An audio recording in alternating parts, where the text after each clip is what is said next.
Ça y est, normalement, vous devez nous voir. Si c'est le cas, si vous nous entendez bien, si vous nous voyez bien, on est preneur d'un petit message dans le chat pour nous dire que tout va bien. N'hésitez pas à mettre aussi votre provenance géographique. C'est toujours sympa de continuer à voyager, même à distance.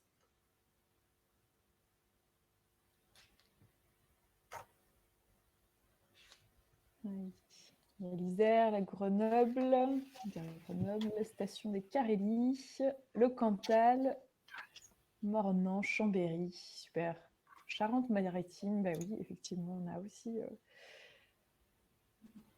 des professionnels côté Mona, le Bugey, Mont-du-Limousin, le Rhône, l'Ardèche, super. L'île de la Réunion, ah. On est même pas en plus sur les mêmes fuseaux horaires.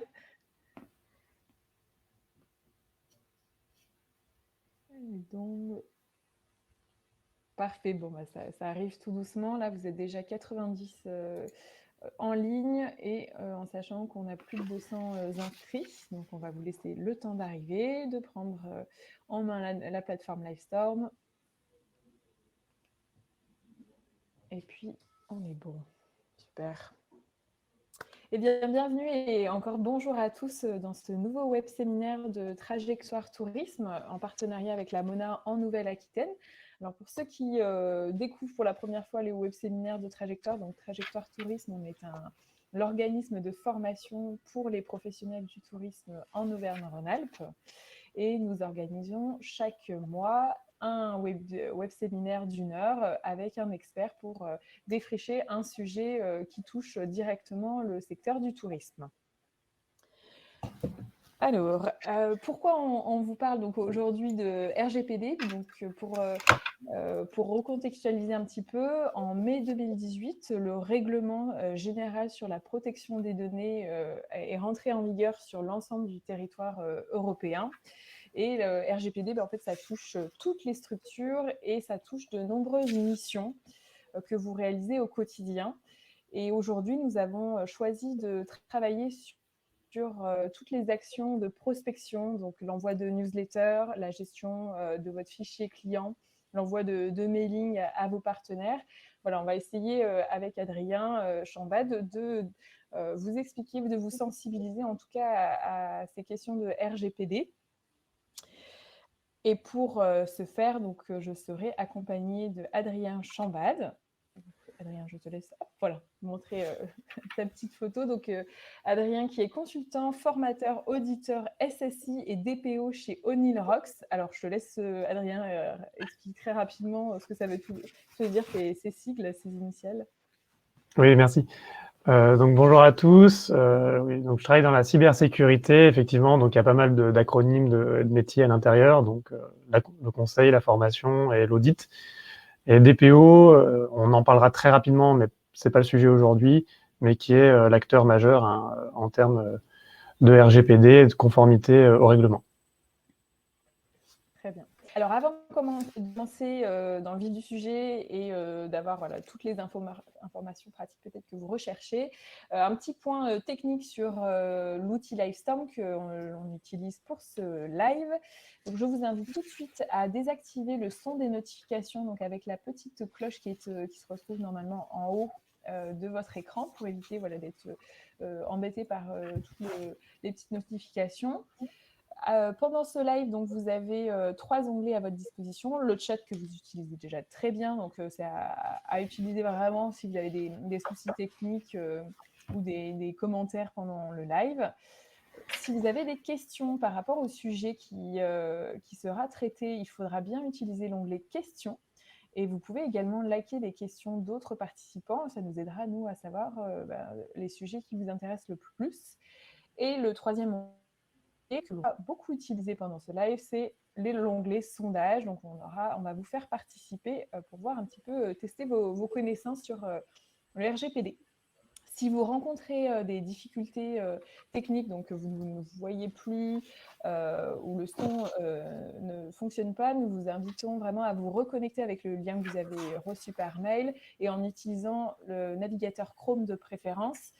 On va vous passer quelques vidéos pendant ce live, donc pour éviter des problèmes de bande passante, je vous invite à fermer tous les autres onglets de votre navigateur, fermer votre messagerie si possible pour avoir une expérience de live la meilleure. Voilà. Eh bien, je crois que j'ai tout dit, donc je te laisse, Adrien, prendre le lead sur ce live. Très bien, merci. Donc, comme ça a été très bien dit, on va pas rentrer dans toutes les procédures, on va pas rentrer dans toutes les formalités qu'implique le RGPD. On va se focaliser aujourd'hui sur certaines pratiques, mais pour ça, il faut qu'on rentre quand même dans le détail de certains concepts qui sont les concepts fondamentaux de ce règlement. Et la base de la base, c'est la genèse de savoir un petit peu d'où vient ce règlement, cette protection des données. Et finalement, on se rend compte que la protection des données n'est pas un sujet nouveau. C'est un sujet qui existe depuis 1978 avec la loi informatique et liberté,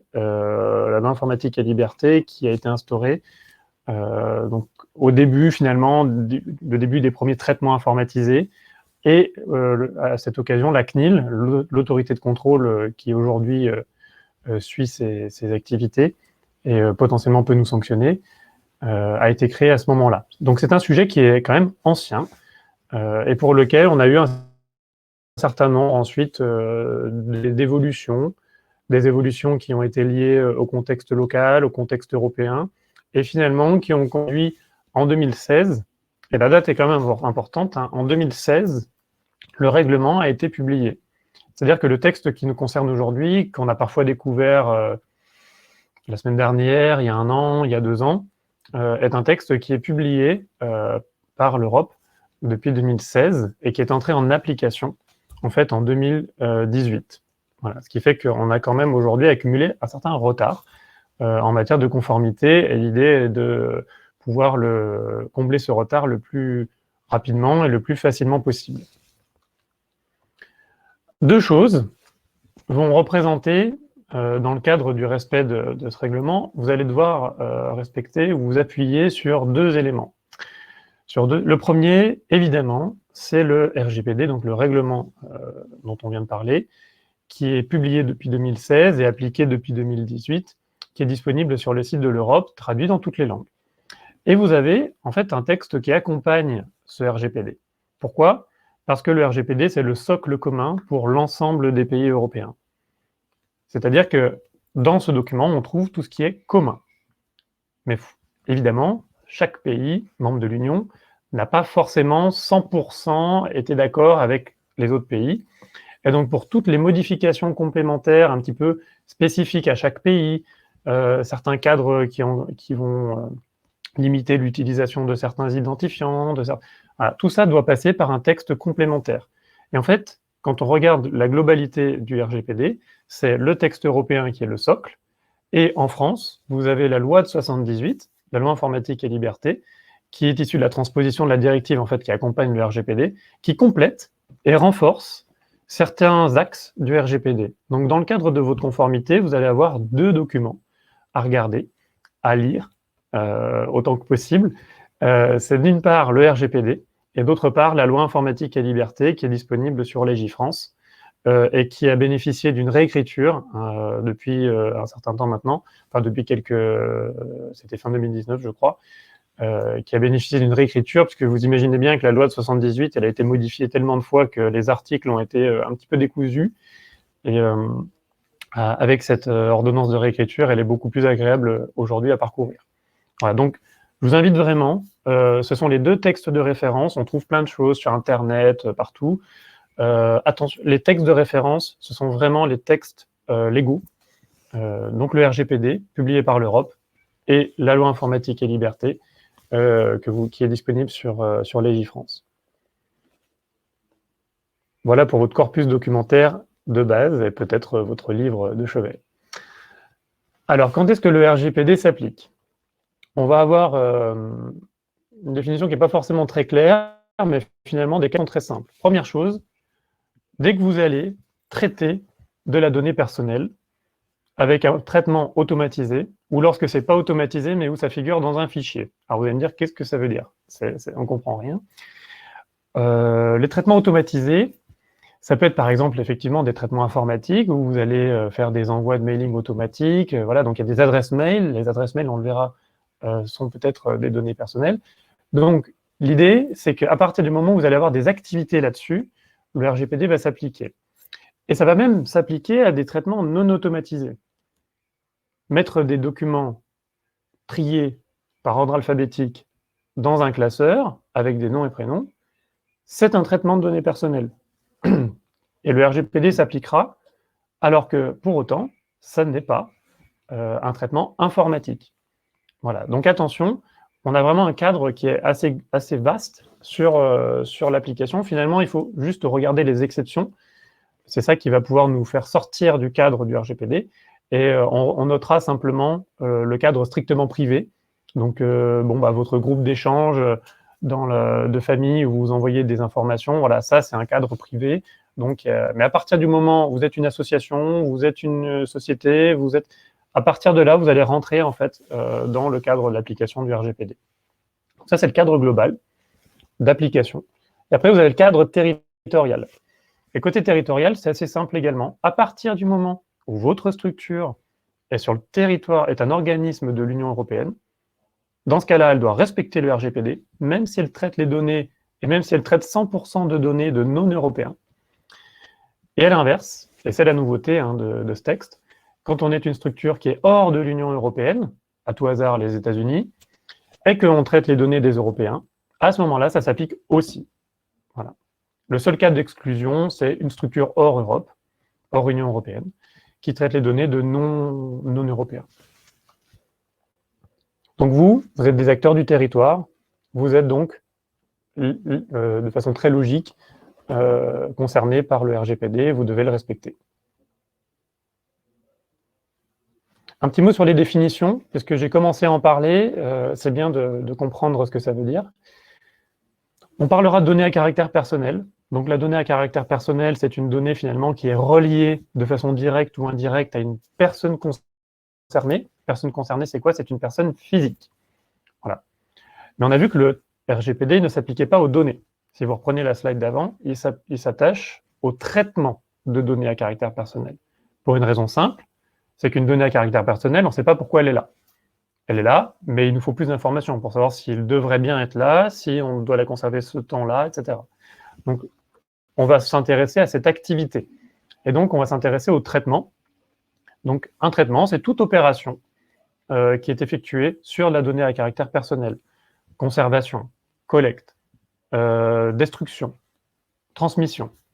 Voilà. Donc, le traitement, attention, c'est un mot français qui peut vouloir dire qu'on prend quelque chose à la base, qu'il est modifié, puis ensuite qu'il est mis à disposition. Pas du tout. Un traitement, le simple fait de conserver, de sauvegarder, c'est un traitement. Voilà. On va s'intéresser finalement à toutes les activités, toutes les opérations qu'on peut faire sur cette donnée personnelle. Et pour réaliser cette activité, il nous faut un responsable. Et on parlera du responsable de traitement qui détermine les finalités, pourquoi on fait ça, et les moyens, comment on fait. Typiquement, quand on a une structure, type office de tourisme, vous allez avoir l'office de tourisme, donc il sera la PPM et PP, personne physique, personne morale. Ça sera souvent la personne morale qui va endosser cette responsabilité, représentée par sa direction, la présidence, etc. Et dans certains cas, puisque vous n'avez pas forcément des serveurs pour héberger des sites internet, vous n'avez pas forcément des outils pour envoyer des mails à 3000 personnes d'un coup, on va s'appuyer sur des sous-traitants. Et donc le sous-traitant, lui, il va avoir une autre position, c'est-à-dire que lui ne fera rien sans votre action, sans vos consignes. Donc il agit sur instruction. Voilà. Et là, on a vraiment une distinction entre les deux acteurs, responsable de traitement, sous-traitant. Il y en a un qui détermine ce qu'on fait, pourquoi et comment. L'autre, il ne fait rien tant qu'il n'a pas eu la consigne, ou que ça fait partie d'un contrat, etc.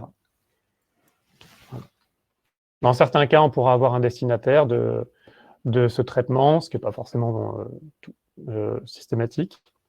Et tout ça se fait sous le contrôle de notre autorité de contrôle en France, qui est la CNIL, la Commission nationale informatique et liberté. Voilà pour les différentes définitions et acteurs qui vont nous concerner dans le cadre du RGPD. Alors, Je vous pose du coup la première question. Le premier sondage, vous devriez avoir l'onglet sondage qui est disponible. Je vous invite à y répondre. Lesquelles donc, de ces 4 propositions sont des données personnelles? Donc là, il vous suffit d'aller dans l'onglet sondage et normalement, voilà, c'est bon, il y a déjà des participants qui répondent. Donc c'est une réponse où vous pouvez choisir plusieurs, une question où vous pouvez sélectionner plusieurs réponses. Est-ce que, Adrien, tu vois bien les réponses en cours? Ouais, c'est bon, ouais, très bien.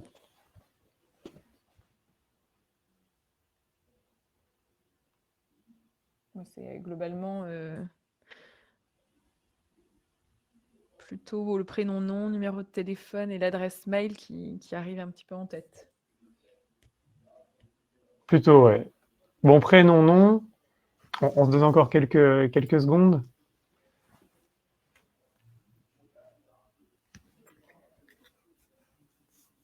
Alors, ce qui est étonnant, c'est qu'il y a moins de réponses sur prénom, nom que sur numéro de téléphone. Alors, peut-être parce que vous avez pensé aux homonymes.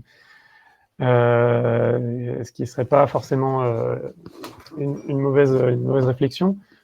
Retenez que la donnée personnelle, on a dit que c'était une donnée qu'on peut relier à une personne physique. Donc, à partir du moment où j'ai un nom, prénom, sauf si effectivement je suis dans un cas d'exception, je n'ai qu'une liste d'homonymes, donc je ne peux pas retrouver les infos qui se cachent derrière. La première, la A, sera une réponse vraie, puisque un nom, prénom, c'est une donnée personnelle. Donc ceux qui ont répondu à oui pour nom, prénom, effectivement, ils ont raison. La deuxième, le numéro de téléphone. Quand je vois un numéro de téléphone, je ne sais pas forcément qui c'est, effectivement. Pour autant, de façon indirecte, je peux retrouver, en appelant l'opérateur, avec les pages blanches, etc., je peux retrouver qui est-ce qui se cache derrière ce numéro. Donc, il y a un titulaire de ligne. C'est le cas général, c'est qu'il y aura un titulaire de ligne. Donc, ça sera une donnée personnelle également. La réponse C, finalement, là, il y a peut-être quelques votes en moins, il y a 1% de moins. D'habitude, il y a beaucoup plus de pourcents en moins. C'est une adresse professionnelle. Et en fait, c'est là où c'est important de faire attention. Quand on est dans un cas où vous avez une adresse quelconque, qu'elle soit professionnelle ou personnelle, c'est une donnée personnelle si on arrive à voir dans l'adresse qui est-ce qui se cache derrière. Donc, par exemple, prénom.nom, arrobase, que ce soit, il faut que j'en dise 3 pour ne pas faire de pub, mais arrobase Gmail, Outlook, Yahoo ou arrobase Office de tourisme du 96, c'est pareil, c'est une donnée personnelle. Donc celle-là, elle est directement identifiante puisqu'on a le nom et le prénom de la personne. Et alors, la dernière réponse, vous avez été 2 fois moins à voter pour celle-ci. Pourquoi, finalement? Parce que si je vous donne un numéro de téléphone ou si je vous donne une plaque d'immatriculation, potentiellement, vous ne savez ni l'une ni l'autre qui est-ce qui se cache derrière. Donc en fait, les deux répondent à la même logique. De façon indirecte, on peut retrouver la personne qui est rattachée à cet identifiant. Le numéro de téléphone, on va appeler l'opérateur, et la plaque d'immatriculation, on va appeler la préfecture, puisqu'en fait, ce n'est pas un titulaire de ligne qu'on va avoir sur la carte grise, mais un titulaire de la carte grise. Voilà, donc on a normalement la capacité à retrouver la personne. Et pour les cas d'exception, par exemple le téléphone pro ou la voiture qui est celle de la société, bah, vous avez de toute façon l'obligation, quand c'est un téléphone pro, vous l'avez affecté à un collaborateur, et quand c'est une plaque d'immatriculation, vous l'avez également. Par ailleurs, vous avez aussi l'obligation de déclarer la personne qui conduisait en cas d'infraction, donc vous savez tout simplement qui est-ce qui conduisait à ce moment-là. Donc on a le lien qui est possible entre le numéro de plaque et la personne concernée. Voilà, donc voilà pour ce petit quiz. En fait, c'était toutes les propositions étaient de la donnée personnelle, et donc qui rentrent dans le cas d'un traitement sous le coup du RGPD. Voilà pour ce petit quiz. N'hésitez pas, si vous avez des questions complémentaires, à les poser. Alors, il y a j'y déjà une répondrai. question, je ne sais Oui, pas si on va y répondre maintenant, oui, mais il y a oui. une question de Mathilde. Si une adresse mail professionnelle est visible sur un site internet, un annuaire, etc., est-ce que cette adresse est soumise au même traitement des données? Alors effectivement, une donnée qui est mise à disposition ou rendue publique reste une donnée personnelle. Voilà, ça ne change pas, ça ne change pas ses caractéristiques. Ça reste une donnée personnelle, mais donc ça voudra dire que vous n'avez pas forcément, c'est pas parce qu'elle est visible à un endroit que vous avez le droit de l'utiliser pour faire autre chose. Voilà, ça c'est important, la source des données. C'est ce que, notamment dans la prospection, ce qui pose un peu problème, hein, c'est que normalement, c'est pas parce qu'une donnée est rendue publique que forcément on peut en faire ce qu'on veut. Voilà. Très bien. Mais on reviendra dessus dans les pratiques. Voilà pour nos données personnelles. Et je vais vous parler des transferts. Alors, le transfert, on ne va pas rentrer dans le détail. Je vais juste vous expliquer ce qui se passe, ce que c'est qu'un transfert et comment ça se passe. Vous avez la personne concernée, donc par exemple votre prospect, votre client, et vous avez votre structure. Vous avez besoin de faire une activité telle que l'envoi d'un mail, je ne sais pas, une procédure, et vous allez utiliser, dans ce cadre du traitement, un prestataire, par exemple, pour envoyer un mail. Ce prestataire, ça peut être un prestataire français qui est dans un pays membre de l'Union européenne. Donc français, allemand, italien, voilà. Dans ce cas-là, on parlera d'un traitement transfrontalier. Vous pourrez l'utiliser, qu'il soit français, qu'il soit allemand, qu'il soit italien, peu importe. Vous pourrez l'utiliser de façon tout à fait transparente et sans que ça change quoi que ce soit à votre activité. Par contre, on va rentrer dans des choses un peu plus complexes. Dès lors que ce prestataire, ce sous-traitant, sera hors Union européenne, par exemple en Suisse. Voilà. Et dans ce cas-là, peut-être que ce pays sera malgré tout reconnu comme ayant le niveau de protection adéquat. Dans ce cas-là, vous pourrez faire le transfert, mais il faudra vérifier que le pays est bien dans la liste qui est disponible sur le site de la CNIL. Peut-être qu'il n'est pas reconnu comme ayant le niveau de protection adéquat. Par exemple, les États-Unis. Dans ce cas-là, encore plus complexe. Il n'y a pas de décision d'adéquation, il faut mettre en place ou utiliser, si elle est déjà mise à disposition, un système de garantie suffisante. Dans ce cas-là, vous avez un lien qui est fait entre votre organisme et le prestataire, qui couvre l'ensemble des traitements pour toutes les personnes qui seront à l'intérieur. Voilà, ça c'est le mécanisme qui peut être mis en place. Il est plus valable, mais il y avait un mécanisme de certification. Sinon, ça passe par les contrats, hein, de façon assez simple. Et il y a un dernier niveau. Donc, dans ce cas-là, si vous ne pouvez pas utiliser un cadre, par exemple, contractuel entre votre structure et le sous-traitant, là, on passera dans une situation en one-to-one, c'est-à-dire qu'il faudra contractualiser non plus avec l'organisme, mais avec chaque personne. Donc, peut-être travailler au niveau des contrats entre vous et chaque personne pour que les données puissent être transférées, donc ça veut dire traitées par un pays hors Union européenne.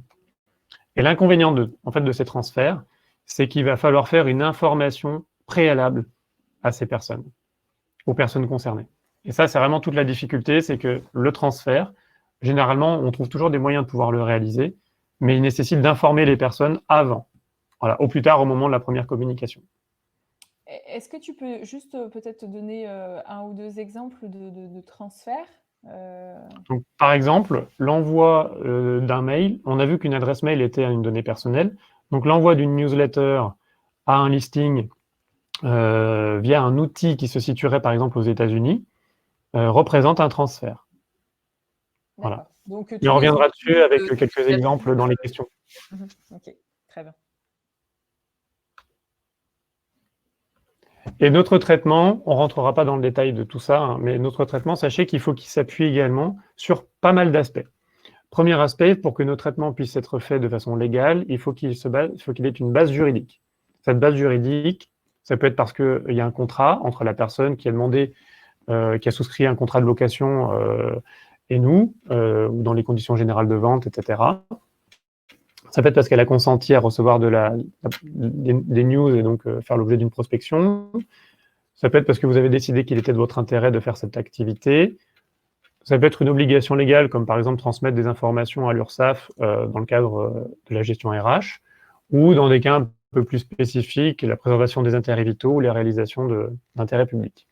Un traitement, retenez qu'il doit il doit pouvoir s'appuyer sur une base juridique.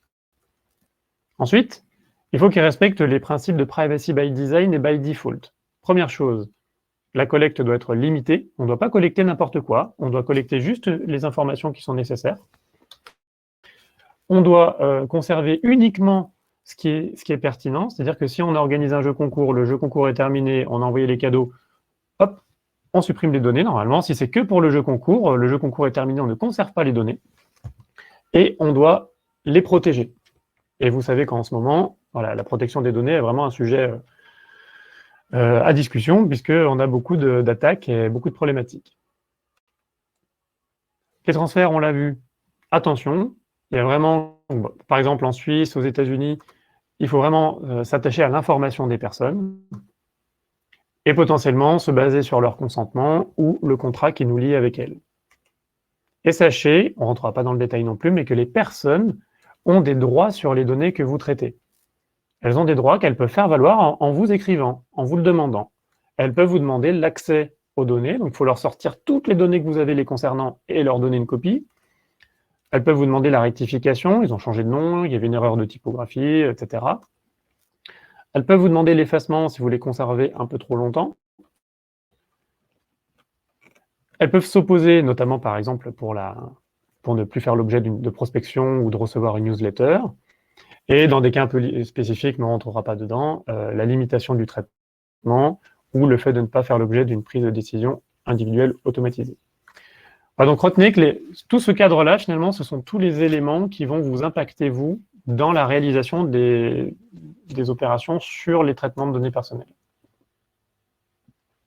Alors, quelques exemples. On va rentrer dans le deuxième sondage. Donc, je vous invite à aller dans l'onglet sondage.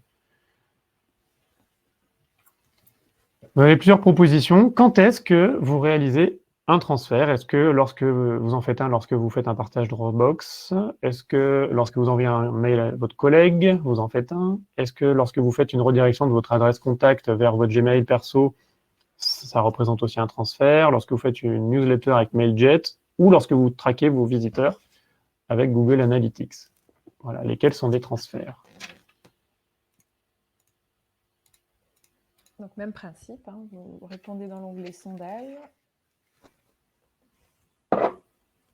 Et je vous invite, parce que je vois qu'il y a pas mal de questions qui sont posées sur le chat, je vous invite vraiment à poser vos questions sur l'onglet questions. C'est plus simple pour nous de les identifier.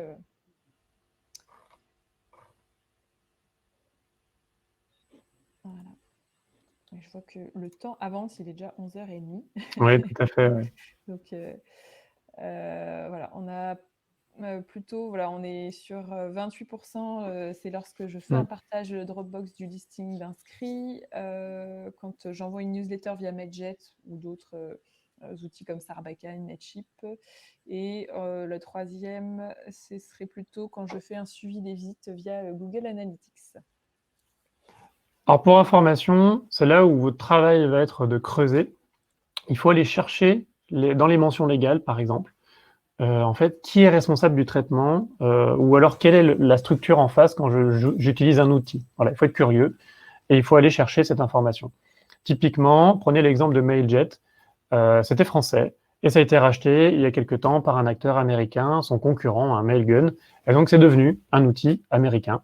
En tout cas, si on prend au sens strict, voilà, maintenant la maison mère est aux États-Unis et ça peut représenter un transfert. Donc, il faut informer les personnes que lorsqu'elles vont vous donner leur mail pour faire l'objet d'une prospection, plein d'infos vont être à leur indiquer, qui vous êtes, comment vous stockez les données, combien de temps vous les conservez, etc.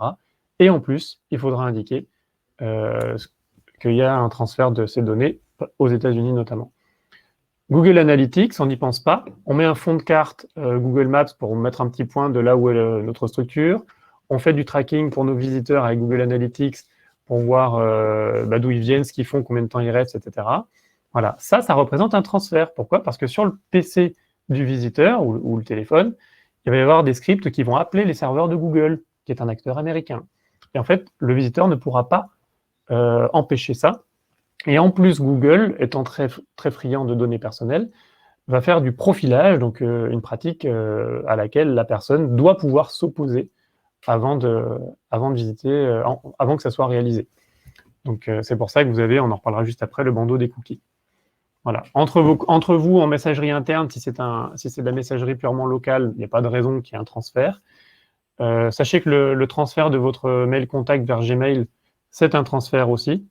Ça veut dire que les personnes vont écrire à une adresse qui sera peut-être pensée en France, et en fait, ça va finir aux États-Unis, analysé par les serveurs de Google. Voilà. Et les partages Dropbox, Google Sheet, etc. Voilà. Donc, pensez-y. Dès que vous allez rentrer dans cette logique, vous allez rentrer dans le cadre d'un transfert, et donc il faut informer les personnes avant.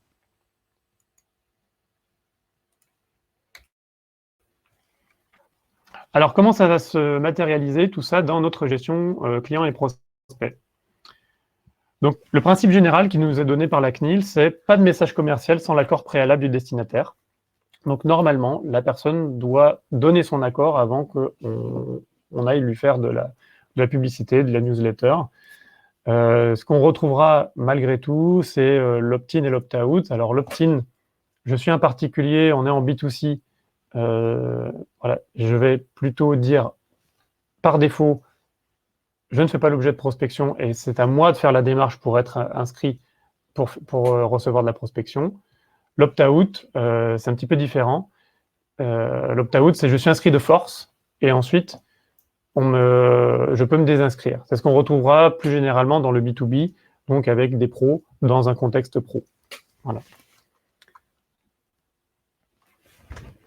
Et si vos données sont transmises, et là je vous invite vraiment à faire très attention à ça, si vos données sont transmises à d'autres structures, vous les collectez et vous en faites autre chose, vous les envoyez à quelqu'un d'autre, alors là, faites très attention, ça s'encadre. La personne doit, sauf si on utilise d'autres leviers, mais donner son consentement avant que ça soit transmis à des partenaires. Ça doit être bien identifié lorsque elle s'inscrit, que les données seront transmises à X, Y, à tous les partenaires qui sont listés. Elle doit être informée s'il y a des nouveaux partenaires qui sont rentrés, à qui on ouvre les données. Et elle doit pouvoir, bien évidemment, s'opposer au traitement lorsqu'il y a des traitements qui la concernent. Voilà. Donc faites très attention aux données des partenaires. Voilà. Aujourd'hui, on ne peut absolument plus, on ne pouvait déjà pas trop le faire, mais prendre des données, on ne sait pas trop où, et faire des mailings, voilà, parce qu'on est obligé d'informer la personne sur d'où vient la donnée, etc. Donc, on peut plus se permettre d'utiliser des fichiers qui ne sont pas qualifiés et qu'on n'a pas réalisés, construits de façon cohérente et en lien avec conformément au RGPD. Donc, dans le B2C, donc lorsque vous êtes avec la personne en direct, normalement, c'est à la personne de s'inscrire pour faire l'objet de la prospection. On a quand même des exceptions. Par exemple, si la personne a déjà été cliente. Donc, vous avez des gens qui vous ont acheté une prestation de réservation, etc. pour les vacances. Vous pouvez tout à fait lui envoyer des informations, des offres, dans la mesure où ce sont des produits ou services analogues. Donc, par exemple, il a acheté un séjour l'hiver dernier, j'envoie un séjour pour cet hiver ou éventuellement pour l'été prochain. Voilà, parce qu'il a acheté un séjour, donc je lui propose des promos sur les séjours qui arrivent. Voilà. Par contre, vous ne pourrez pas faire de la publicité, alors là, ça va peut-être un peu trop loin, mais sur une promotion, parce qu'il y a une concession qui fait une promotion sur une nouvelle voiture. Voilà. Ce n'est pas du tout le même objet. Donc, techniquement, on ne peut pas faire de la prospection sur des domaines qui ne sont pas analogues. Voilà.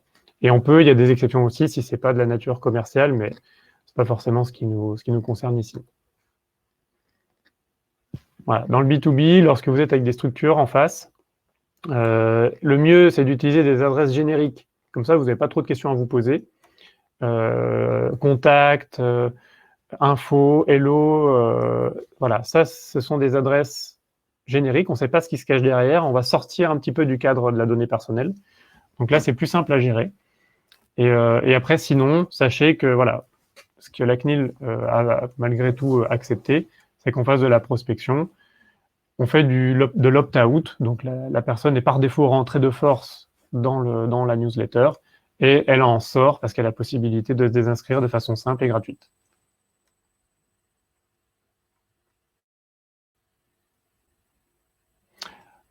Voilà pour la partie pratique. Ensuite, attention aux durées de conservation. Les durées de conservation, c'est un sujet, privacy by design, by default, c'est un sujet important du RGPD. Le RGPD ne donne aucune durée de conservation. C'est ça qui est un peu complexe. c'est que le RGPD dit simplement qu'il ne faut pas que ça aille au-delà de ce qui est nécessaire au regard de la finalité. Voilà. Donc après, il faut trouver qu'est-ce que c'est qui dépasse le au-delà de la finalité. Et la CNIL nous a donné quelques éléments, une certaine grille de lecture, et puis ainsi d'autres cadres qui viennent se rajouter. Par exemple, lorsque vous avez des statistiques d'accès, de visite, c'est 1 an, notamment si vous avez des logs de connexion. Voilà, il faut les garder 1 an. Voilà, par exemple, s'il y a un problème qu'il faut aller investiguer. Donc, les données de connexion, par exemple, c'est 1 an et c'est fixé par décret. Vous avez, dans le cadre d'un fichier client, on peut conserver les données pendant le temps de la relation commerciale et on peut les conserver à des fins de prospection au maximum pendant 3 ans à compter de la fin de la relation commerciale. Lorsque vous constituez un fichier de prospects qui ne sont pas clients, là, c'est au maximum 3 ans à compter de la collecte. Et là où il y a une subtilité, c'est que ces 3 ans, ils courent, en fait, le délai expirera dès lors qu'il n'y a pas de réponse, d'acte positif de la part du prospect. Voilà. Le fait qu'ils reçoivent le mail, normalement, ce n'est pas considéré comme prolongeant le délai de 3 ans. Normalement, c'est parce qu'il vous redemande de l'information, c'est parce qu'il a cliqué sur un lien qui est à l'intérieur du mail, éventuellement. Voilà. C'est pour ça que vous avez des outils maintenant qui commencent à intégrer. Il y a des cases qui permettent d'éviter d'envoyer des mails aux contacts inactifs, voilà, qui sont des contacts que vous n'avez plus depuis un certain temps. Voilà, et qui n'ont pas ouvert les mails, qui n'ont pas cliqué, et qui ne devraient peut-être plus recevoir cette prospection. Voilà. Et les mesures d'audience, les cookies, c'est 1 an, notamment sur vos sites web. Voilà, faites très attention. Pour les sites web, c'est votre vitrine qui est visible, c'est la vitrine la plus accessible par l'autorité de contrôle, par la CNIL. Donc faites attention à bien soigner cette vitrine pour ne pas donner de signes, en tout cas, de non-conformité majeure. Voilà, et je vais vous mettre juste 2 petites vidéos sur les cookies. À la limite, on les passe. Ouais, je ne sais pas si peut-être avant les vidéos, peut-être répondre à 1 ou 2 questions qui sont en Ah oui, lien direct oui, avec, on peut répondre. ouais, parce qu'il y a beaucoup de questions. Alors, c'est sûr qu'en 1 heure, ce sera compliqué de tout traiter, mais il y a une question de Nathalie qui demande: sur un salon, lorsque l'on récupère les noms et prénoms, adresses mail de personnes rencontrées, est-ce que de leur faire signer une liste d'émargement, est-ce que c'est légal? C'est ni légal ni illégal. En fait, tout dépend de la façon dont vous avez présenté ce traitement. Voilà. Et ce traitement, à partir du moment où vous allez inscrire des noms, des prénoms, signature ou pas, il faut que lors de la collecte de ces informations, vous ayez bien les présentés à la personne concernée. Il y a un article qui définit toutes les informations à présenter à la personne, qui est la responsable du traitement, combien de temps seront stockées les données, que la personne elle a des droits, accès, rectification, effacement, etc. Et une fois que vous avez présenté tout ça à la personne et que vous avez fixé le délai de conservation, ce qui est légal, effectivement, c'est de les conserver et de les supprimer à l'issue. Voilà, Est-ce c'est que pas du coup, impossible. tout ça peut se faire que par l'oral ou il faut forcément une signature, un accord, un Non, consentement? il n'y a pas forcément de signature nécessaire, hein. Par contre, il faut pouvoir démontrer, encore la bonne foi est importante, il faut être capable de démontrer que la personne a forcément été informée, parce qu'il y a une procédure en place, parce qu'au verso du formulaire ou à côté de l'encart, il y avait la mention d'information. Voilà. OK. Un peu dans le même style, hein, une question de Vincent. Est-ce qu'un jeu concours pour obtenir des données par la suite, est-ce que ce principe, est-ce que c'est proscrit? Si on fait un jeu concours pour après avoir alimenté sa liste pour faire des mailings. C'est là où il faut être astucieux. Lorsque vous faites un jeu concours, il faut informer les personnes des traitements qui vont se cacher derrière et des durées de conservation qui vont se cacher derrière ce traitement. C'est à ce moment-là qu'il faut que l'information préalable intègre les modalités. Et donc, le traitement aura peut-être plusieurs finalités. Il y aura d'une part le jeu concours, mais il y aura aussi la prospection ultérieure pour des produits qu'on mettrait à disposition. Voilà. Et dans ce cas-là, vous avez bien présenté à la personne, c'est tout à fait transparent, loyal, c'est marqué dans le règlement, il faut que ce soit comme ça. Donc, vous avez détaillé les activités, vous avez dit qu'on conservera ces données pendant 3 ans pour lui faire de la prospection, en plus du jeu concours. Pourquoi pas? Mais ce qui est important, c'est de l'expliquer et de l'indiquer. On va prendre une dernière question, puis après on va continuer. Une question d'Isabelle. Est-ce que mentionner les données personnelles de nos prestataires sur Appidae est un transfert? Euh, Appidae, c'est un outil en fait Oui, oui, je sais. Alors, utilisé Appidae, c'est français de mémoire, non? oui.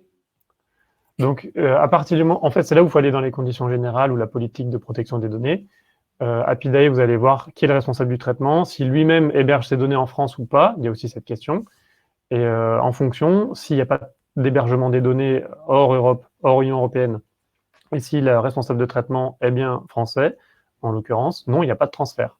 Transfert, c'est lorsqu'il va y avoir dans la partie un acteur autre qui est hors de l'Union européenne, comme Dropbox, que je vois avec la question de Béatrice, où là, on va, même si on les stocke sur notre poste, elles sont synchronisées en fait chez Dropbox, il n'est pas français. Ok. Et ça rejoint aussi la question de Julien. La maison mère est aux USA, mais les serveurs sont en France ou en Europe. Ça, c'est une grosse problématique. C'est l'extraterritorialité de tout ce que peuvent faire les États-Unis. Et donc, non, malgré tout, si on prend au sens strict, ça représentera un transfert. Voilà. Même si les serveurs sont en Europe, la tête de pont sera hors de l'Union. Et les lois extraterritoriales, par exemple des États-Unis, qui est un cas quand même assez spécial, font qu'ils ont la capacité à pouvoir aller chercher les données, même si elles sont en Europe. Voilà. Ok. Je te propose de continuer. Alors, je ne sais pas si on aura le temps de regarder les 2 vidéos. Non, mais sinon, je peux passer à la suite et puis on reviendra. Les vidéos, vous les aurez de toute façon accessibles pour vous expliquer.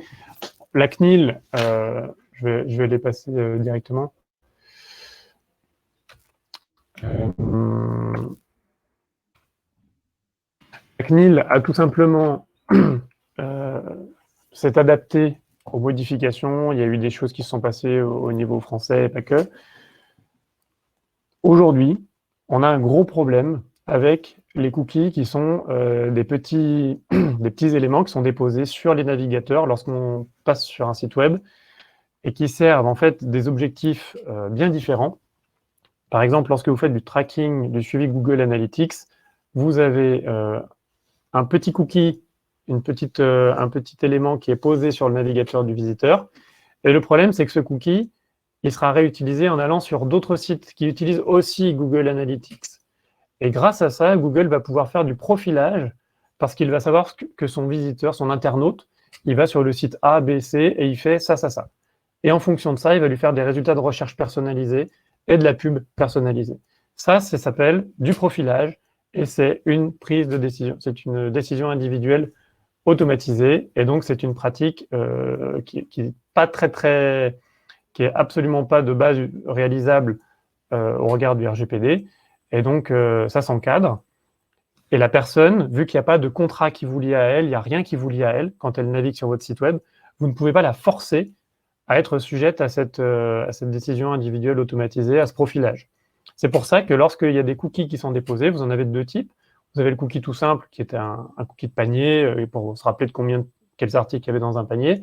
Pas de souci, ça c'est bon, on n'a rien besoin de demander à la personne. Dès lors que vous allez avoir des cookies type Google Analytics qui vont être déposés, vous allez avoir du profilage en fait qui va être embarqué avec malgré vous. C'est pas votre faute, mais c'est vous qui le mettez en œuvre. Et donc à partir de là, la CNIL a bien dit, à partir du 1er avril, il faut vraiment que vous ne déposiez ce cookie que lorsqu'on clique sur accepter. Et il faut qu'à côté du bouton accepter, il y ait le même bouton refuser et que ça n'empêche pas la navigation. Voilà, ça c'est très important. Les 2 vidéos de la CNIL vous l'expliqueront, vous les aurez à la suite de cette présentation. C'est assez clair. Voyez vraiment avec vos prestataires qui font vos sites web, c'est pas parce qu'il y a un bandeau, et alors en fait du coup je réponds à la question qui était juste avant, mais c'est pas parce qu'il y a un bandeau que le cookie n'est pas déposé. Parce que parfois, j'ai rien contre les sociétés qui font des sites web, mais parfois ils ont juste rajouté le bandeau, et quand on clique sur refuser, ça enlève le cookie. Il était déjà déposé. Et donc vous avez la CNIL qui a mis aussi à disposition un outil qu'ils ont développé et qui permet de scanner les sites web pour vérifier qu'ils sont bien conformes. Voilà, donc attention avec les cookies, c'est votre vitrine sur Internet et ça serait dommage de vous attirer des suspicions alors que vous faites les choses bien dans votre structure. Ok, donc si on revient au petit sondage, bon, tu as répondu, tu as donné la réponse, mais est-ce que tu peux remettre le... Oui, tout à fait, ouais. Voilà. Donc du coup, la bonne pratique, enfin là où du coup le site internet est confort, c'est plutôt donc la B et la C, c'est ça? Exact. Évidemment, c'est pas je viens d'y répondre, c'est pas la A, hein, puisque si, si on a, si on a un bandeau, c'est bien, hein, ça fait une information. Mais si vous avez déjà déposé les cookies, ça sert à rien du tout. Ce qui est important, c'est que le dépôt soit conditionné par ce bandeau et ce qu'on y répond. Ce bandeau, normalement, ne doit pas empêcher la navigation. Et effectivement, le top, c'est de ne pas déposer de cookies, ou en tout cas pas de cookies qui font du profilage. Vous avez des solutions, et là, rapprochez-vous d'experts en informatique. Vous avez des solutions open source, libres, qui fonctionnent très bien, et qui permettent de faire du suivi, qui est conforme au RGPD et qui ne nécessite même pas de bandeau, parce qu'en fait, les cookies qu'ils déposent ne font pas de profilage. Voilà. En fait, on peut arriver à avoir une navigation très saine, très agréable, et avoir des informations malgré tout pertinentes dans nos statistiques. Voilà, donc là, il y a besoin d'un peu d'expertise, ça change un peu les pratiques, parce que Google, c'est vrai que c'est très pratique, mais ça ne nous facilite pas notre travail de mise en conformité. D'accord. Et par rapport à cela, il y a une question de Laura qui demande qui peut nous aider à rédiger ces mentions. Par exemple, si on utilise un cookie de tracking Facebook pour faire du Facebook Ads sur l'audience créée. Vous avez sur le site de la CNIL un petit générateur qui est disponible. Vous avez des outils, vous avez un exemple et puis vous avez un générateur qui vous permet de générer vos mentions. Vous remplissez un petit formulaire qui va en fait vous poser les quelques questions intéressantes et en fonction de vos réponses, ça vous donnera un texte tout prêt, entre guillemets, à copier-coller. Et puis après, vous avez des outils open source également qui existent. Vous avez Tarte au citron, enfin, vous en avez plusieurs qui permettent de vous déléguer à ces petits outils, plugins, la gestion de vos cookies, quoi. Et donc, eux se chargeront de les collecter, vous les classer, est-ce que ce sont des cookies techniques ou pas, et en fonction, le bandeau sera construit. De toute façon, à la fin de cette présentation, Adrien vous a mis plein de ressources documentaires et voilà, de toute façon, il y aura un petit document de synthèse qui sera rendu accessible. Donc, il n'y a pas de souci, vous aurez toutes ces informations pour vous aider. Et donc, je vous propose de terminer par où commencer maintenant que vous avez tout compris du RGPD et que vous et que vous avez lancé ce travail dès cet après-midi. Donc, je répondrai aux questions également à la fin. Le plan d'action le plus sain et le plus facile, c'est celui-ci. Première chose, et il est basé sur la CNIL, hein, ce sont les préconisations de la CNIL, désigner un pilote, que vous ayez un DPO, donc celui qui est vraiment institutionnellement créé dans le cadre du RGPD, ou que ce soit simplement vous qui soyez responsable de cette mise en conformité. Et donc, ce qui serait bien, c'est d'avoir une petite lettre de mission, quelque chose qui vous nomme officiellement sur cette mission-là. Encore une fois, la bonne foi est importante. Vous vous inscrivez dans une démarche où vous avez la conformité et où vous avez des personnes qui sont nommées pour ça. Deuxième chose, cartographier. Regardez et faites état de tout ce que vous faites avec de la donnée personnelle. Que ce soit de la donnée papier ou que ce soit de la donnée que vous avez sur le disque dur, un vieux fichier Excel qui traîne depuis des années, sur le réseau, sur des drives, dans des divers outils de billetterie. Voilà. Cartographier et regardez combien de temps les données sont conservées. Ça vous permettra potentiellement, alors c'est un sujet, mais on ne peut pas rentrer dedans aujourd'hui, ça vous permettra de constituer un registre des activités de traitement pour savoir ce que vous faites et combien de temps vous gardez les données. Ensuite, au regard de ces durées de conservation, vous allez souvent vous apercevoir que ça va un peu trop loin, parce qu'on a une fâcheuse tendance à tout garder. Et là, il va y avoir un tri à effectuer, un tri sur le volume. Peut-être qu'il va falloir réduire et ne garder que les 3 dernières années, et peut-être sur l'étendue. Peut-être que j'ai pris le nom, le prénom, l'adresse mail, l'adresse, la profession, tout ça pour envoyer un mail. Peut-être que j'ai besoin que de l'adresse mail pour envoyer un mail. Voilà, ça c'est important. Donc attention, l'étendue est aussi à prendre en considération. Et ça vous permettrait d'établir un petit tableau avec des procédures pour savoir combien de temps je garde quel type de données. Voilà, un tableau à disposition de tout le monde.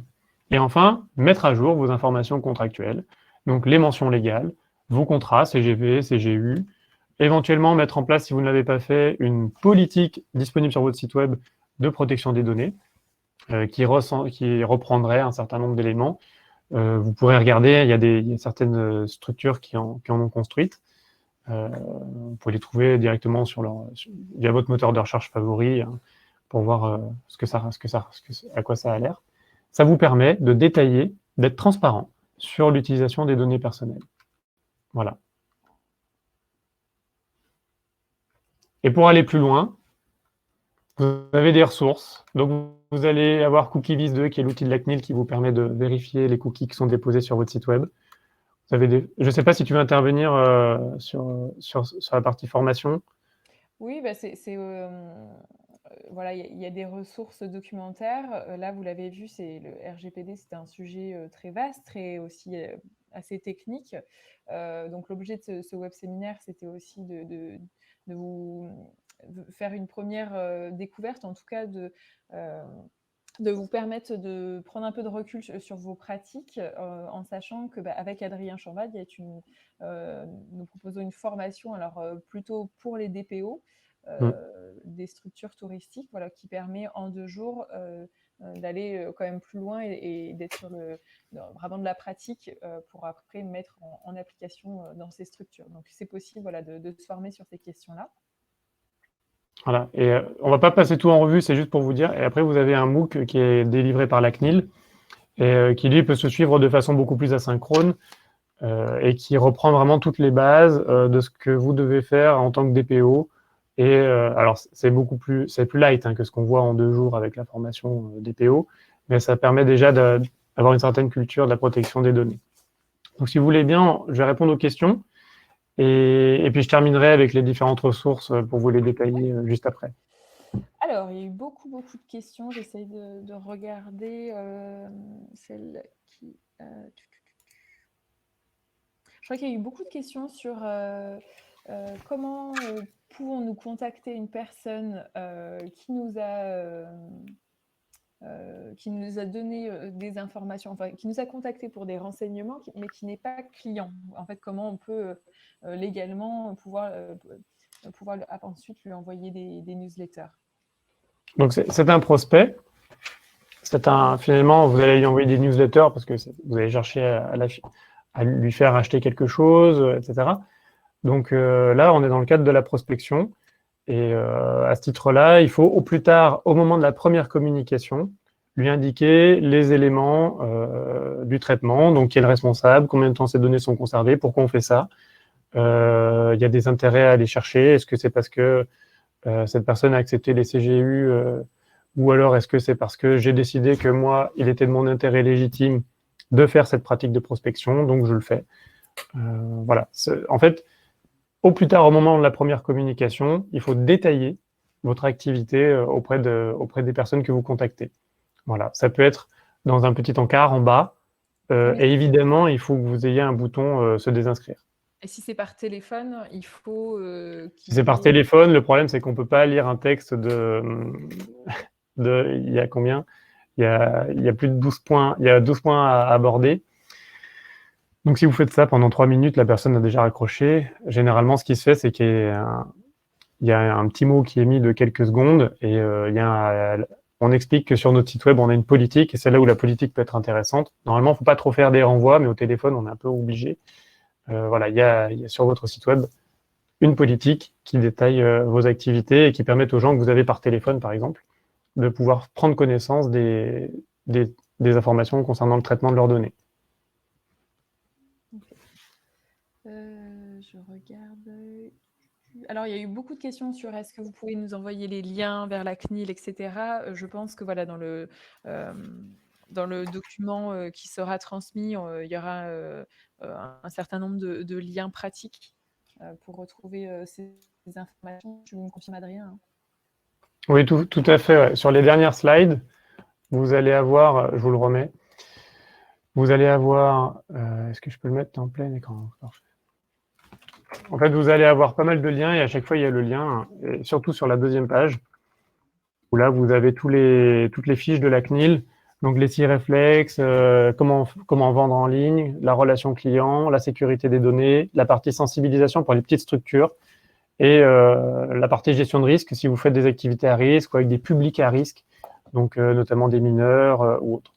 Voilà, donc vous avez les liens qui seront disponibles dans la présentation. Il y a une question très intéressante et c'est vrai qu'on n'a pas du tout abordé cette question des risques. Une question de Julien. Quels sont les risques juridiques pour le DPO? Alors, il va être content, Julien. Pour le DPO, aucun.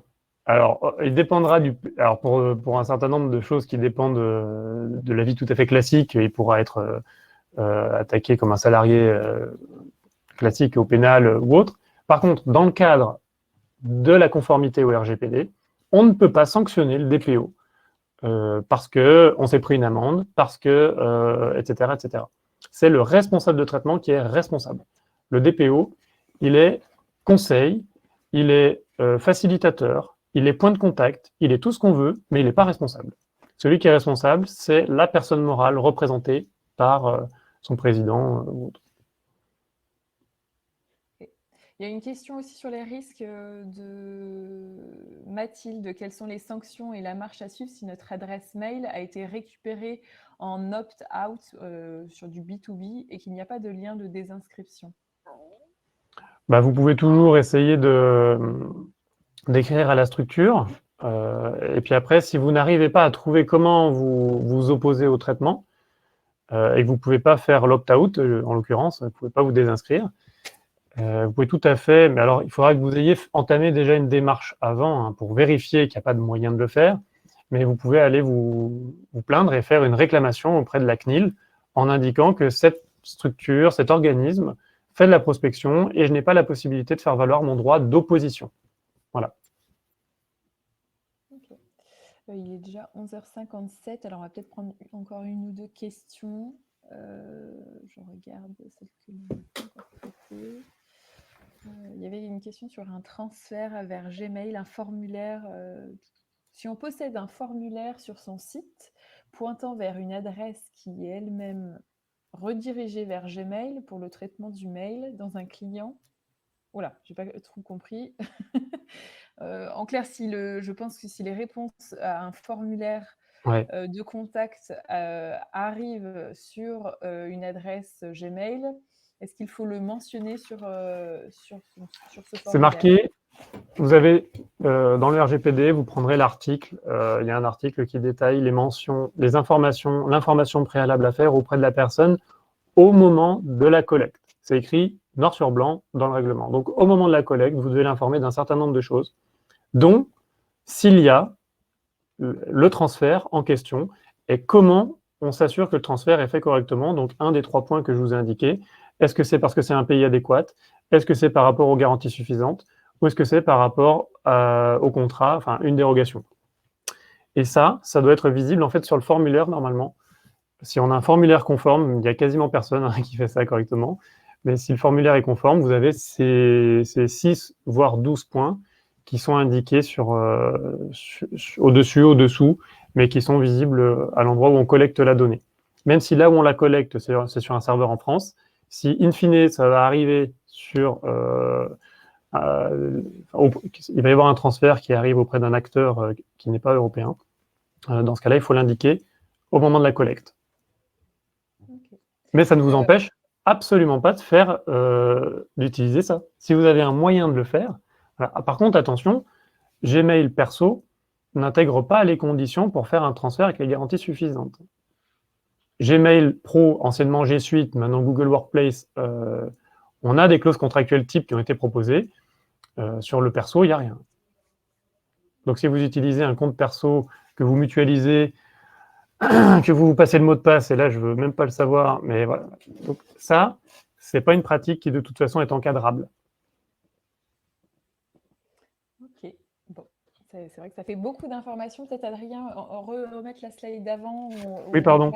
Voilà, Il y a des documents vraiment sur la CNIL et puis d'autres documents qui seront, on va vous envoyer les liens, donc on l'a dit, hein, on a voilà, la possibilité de faire un MOOC avec la CNIL, de se former avec Trajectoire Tourisme. Vous avez également un dispositif lancé depuis peu par ADN Tourisme pour accompagner les responsables et notamment DPO pour la mise en conformité de leur structure touristique.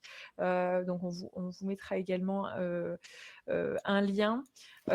Et vous avez une FAQ, un article vraiment très bien construit par la Mona. Sur le RGPD avec une FAQ très riche sur des questions voilà, très pratico-pratiques sur les bonnes pratiques à faire en office de tourisme. Voilà. Et puis peut-être un petit mot, Adrien, sur la fiche chatbot, j'imagine.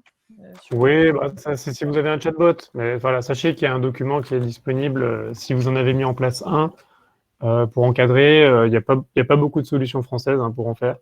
Donc voilà, encore une fois, il y a quasiment rien qui est rendu impossible par le RGPD, sachez-le.